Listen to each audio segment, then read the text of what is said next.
non-destructive workflow.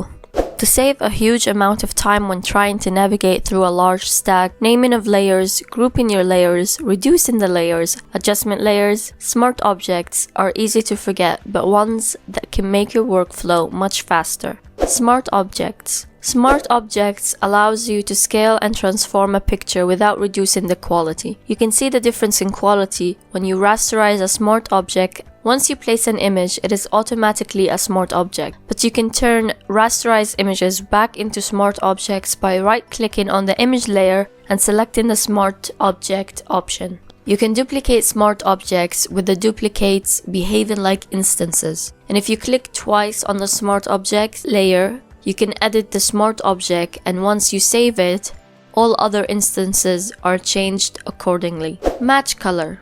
If you're trying to achieve a specific look in a picture and you have a reference picture as an idea, you can try Photoshop's Match Color feature. If you go to Image, Adjustments, Match Color, this feature analyzes the source image colors and the tones and applies it to your own image. Select your idea picture as a source file and experiment with adjusting the luminance, color intensity, and fade values to see the results on your work. Some will work and others will not. But this is seriously like the best hack in the world. Perspective plus proportion. I've been asked a couple of times where I got my perspective images, and it's from Google. You can use perspective images to help you build your renders if you're doing a collage from scratch. You can also use the golden ratio to make your proportions more coherent.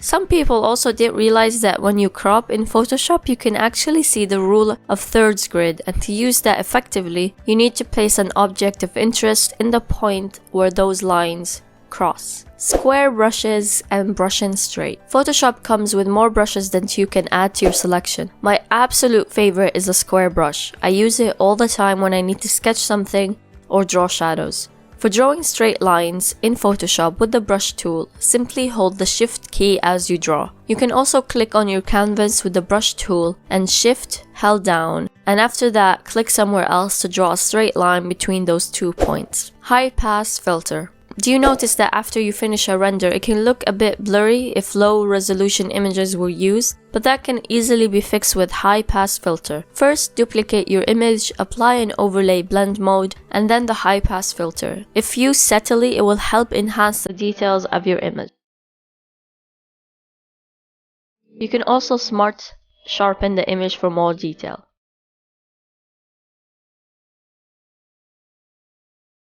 Use actions. An action is essentially a recording of a process. It is recorded once and then simply saved and played back from the action menu whenever the task is required. And there's a lot online that you can download.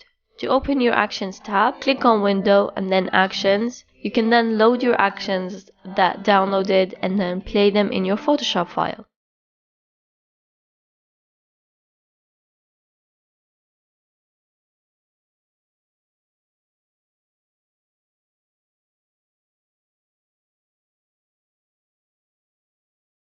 Shortcuts. Learning the key shortcuts not only makes your workflow faster and more productive, it also enhances your user experience and makes using Photoshop more enjoyable. You can print this and have it on your desk to help you practice until you know them all in no time.